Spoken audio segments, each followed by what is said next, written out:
বক্তা আব্দুর রাজ্জাক বিন ইউসুফ হাফিজাহুল্লাহ ওয়া রাআহু ওয়া বারাকাল্লাহু ফি ইলমিহি ওয়া হায়াতিহি ওয়া তাগাম্মাদাহুল্লাহু বিগুফরানিহি আল্লাহুম্মা আমিন।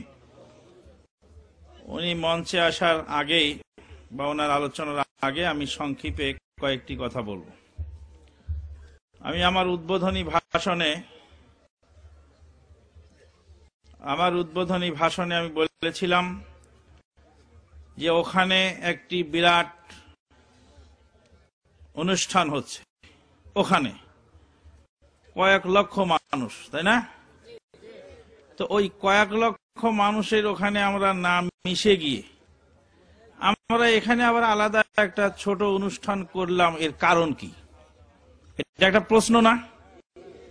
যদি জিজ্ঞেস করেন কেউ যে তোমরা কয়জন লালু আর ভুলু এখানে বসে, তো এখানে কেন অনুষ্ঠান করছো? ওদের সাথে এই লাখ লাখ জনতার সাথে মিশে গেলেই তো চলে, তা আমরা ওদের সাথে কেন মিশতে পারি না?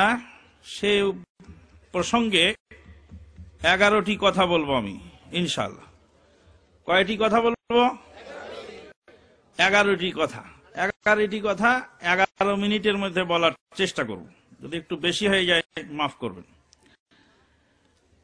1 নম্বর হলো,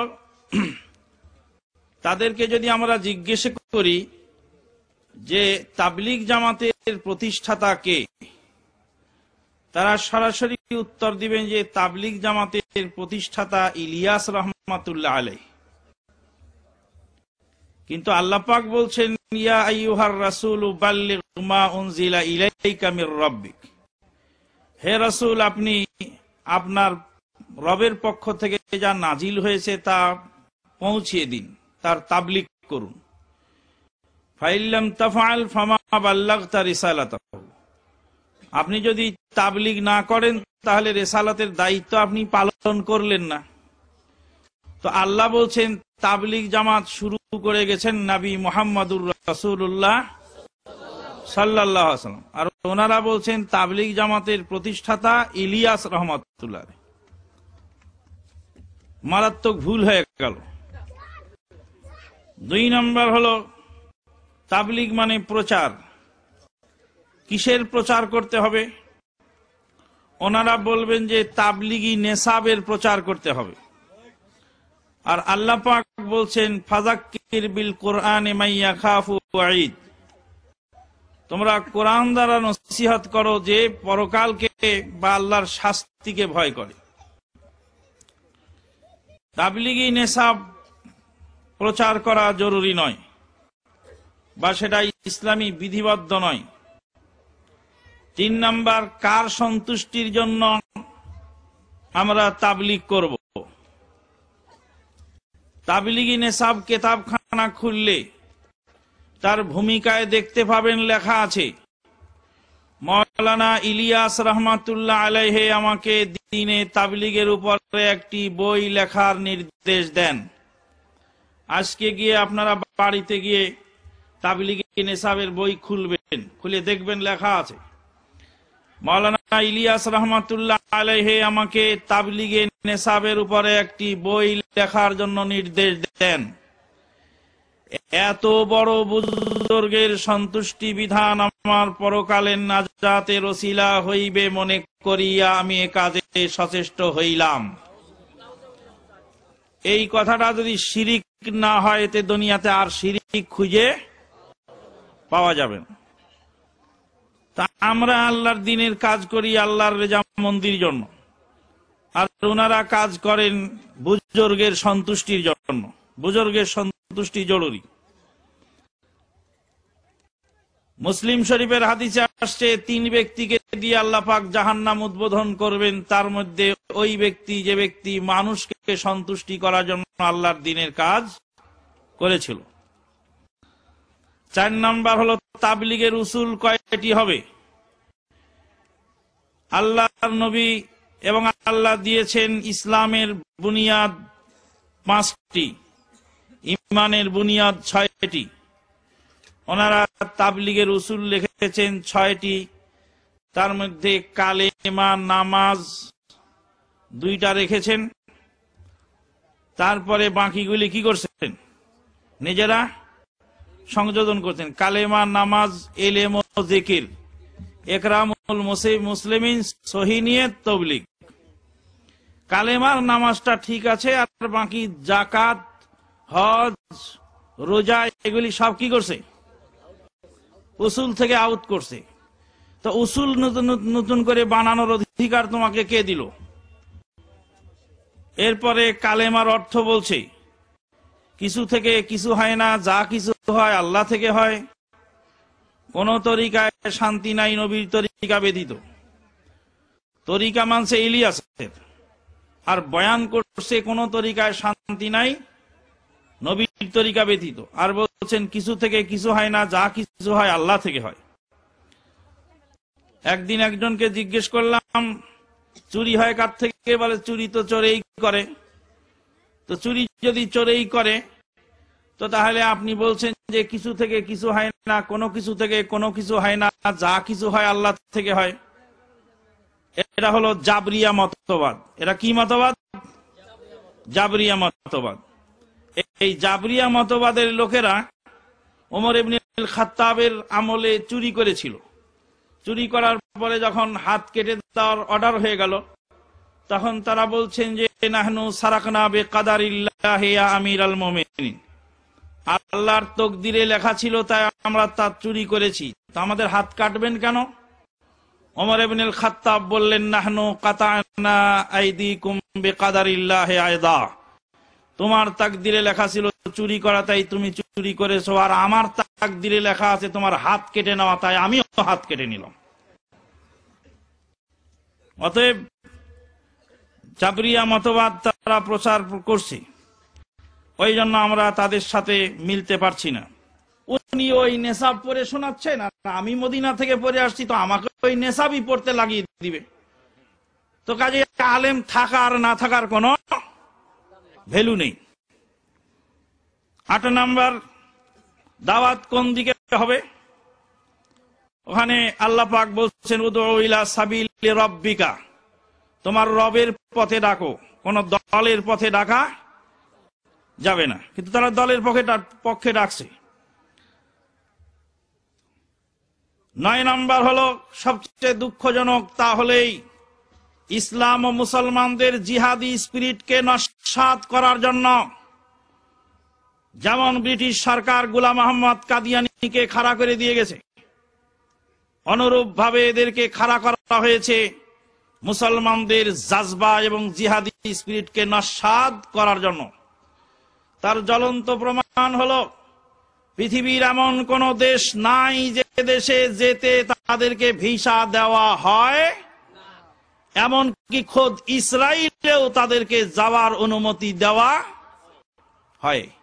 এখন আপনি বোঝেন, আপনাকে ইসরায়েলরা মারার জন্য প্রস্তুত, আপনাদের মুসলমানদের লোকদেরকে জবাব করছে সকাল বিকাল, অথচ তাদেরকে যাওয়ার অনুমতি দিচ্ছে। কারণ কি? কারণ ওই যে কবিতায় আপনারা শুনেছিলেন, বাপুরাম সাপুরে, কোথায় যাস বাপুরে, আয় বাবা দেখে যা, দুটি সাপ রেখে যা, যেই সাপের চোখ নাই, নাক নাই, শিং নাই, ছোটে না কো, হাঁটে না, কাউকে যে কাটে না, মারে না কো ঢুস ঢাস, করে না কো ফুঁসফাঁস, নেই কোনো উৎপাত, খায় শুধু দুধ ভাত, সেই সাপ জ্যান্ত গোটা দুই আন্ত, তেরে দে মেরে ডান্ডা করে দেই ঠান্ডা। তো এরকম সাপ মুসলমানদেরকে বানানোর জন্য, মুসলমানদের ইমানি জাজবাকে নস্যাৎ করার জন্য একটা গভীর ষড়যন্ত্র, যার ফলশ্রুতিতে দেখুন আজকে তামাম বিশ্বে এই দল যেখানে ঢুকেছে, মুসলমানদের প্রতিবাদ করার ক্ষমতাও শেষ করে দিয়েছে।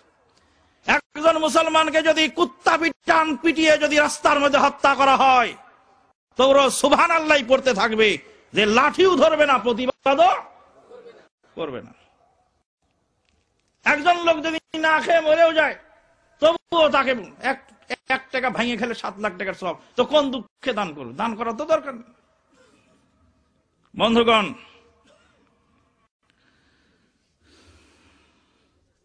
10 নম্বর কথা হলো, এই বয়ানের সময় বলা হচ্ছে এই মুবারক জামাত যে এই রাস্তা দিয়ে হেঁটে যায়, সেই রাস্তা সেই এলাকায় 7 দিন কবরের আযাব বন্ধ থাকে। আর এই মুবারক জামাত যদি কোন এলাকায় গিয়ে স্টে করে, থামে, অবস্থান নেয়, তাহলে 40 দিন কবরের আযাব বন্ধ হয়। একদিন একজন বয়ান করছেন, তো আমি বললাম যে দলিল দেন। কয় দলিল তিরমিজিতে আছে। বাইর করেন, তিরমিজিতে কোথায় আছে? তিরমিজির কি জানো তুমি? তো না, আমি তো জানি না, তুমি জানো, তুমি বের করে দাও। তারপরে থেমে গেছে, থেমে যা বলছে ফতুয়া দেওয়া তো আমাদের ঠিক নয়, নিষেধ করা আছে, ভুল হয়ে গেছে আমাদের। আমি বলছি যুবকেরা তোমরা শোনো, তোমরা দড়ি নিয়ে আসো, এই মুবারক জামাতকে আমরা গোরস্থানে বেঁধে রাখি, তাহলে আমাদের মুর্দাদের কবরের আযাব চিরতরে বন্ধ হয়ে যাবে। রাসূলুল্লাহ সাল্লাল্লাহু আলাইহি ওয়াসাল্লাম, হাসবেন না, হাসির খোরাক বলিনি আমি। আপনার ছেলেকে, আপনার আত্মীয় স্বজনকে ভাগিয়ে নিয়ে চলে যাচ্ছে, দ্বীনের নাম দিয়ে বিপদগামী করছে, আপনি সজাগ যদি না থাকেন ধ্বংসপ্রাপ্ত হয়ে যাবেন। আপনার ঘরে শিরক বেদাত ঢুকে গেছে, আপনি আহলে হাদিসের নাম নিয়ে বসে আছেন। কাজেই বলছি, খেয়াল করে শুনুন। আমি আর 2-1টি কথা বলি, আমার বক্তব্য শেষ করতে চাচ্ছি। 11 নম্বর হলো, অনেকেই বলতে চাচ্ছেন যে আমরা গরিব দুঃখী মানুষ, হজে যেতে পারি না, ওখানে টুঙ্গির ময়দানে গেলে আমরা গরিব মানুষের একটি হজ। মুসলিম বিশ্বের মুসলমানদের যে বুনিয়াদী ফরজ হজকে ক্ষতিগ্রস্ত করার জন্য এই সমস্ত বাজে কথাও বলা হয়ে থাকে। আখিরি মুনাজাত চলছে, কিন্তু জোহরের সালাতটা জামাতে সেখানে পড়া হয় না। এই কয়েক বছর আগ পর্যন্ত তারা মাইক ব্যবহার করতো না নামাজে, এবং তাদের ফতোয়া ছিল যে নামাজে মাইক ব্যবহার করা হারাম। যার ফলে দেখা গেছে যে প্রায় 25 লাখ মুসলমানদের নামাজ কি হয়েছে, আগের কাতারের লোকেরা আল্লাহু আকবার দিচ্ছে, তারপরে আরেকজন দিচ্ছে, তারপরে আরেকজন দিচ্ছে, তারপর 1 কিলোমিটার পৌঁছতে পৌঁছতে প্রথম আলারা দ্বিতীয় রাকাত পড়ছে, আর শেষ আলারা প্রথম রাকাতও তখনও তাদের কাছে পৌঁছে নেই। এই যে হঠকারিতা, এখন মাইক ব্যবহার করো কেন? এখন তোমার আবার বৈধ হলো কেন? তার মানে তোমার যদি বুঝতে 200 বছর লেগে যায়, তো তোমার মুরিদানরা কতদিন পরে বুঝবে? বন্ধুগণ,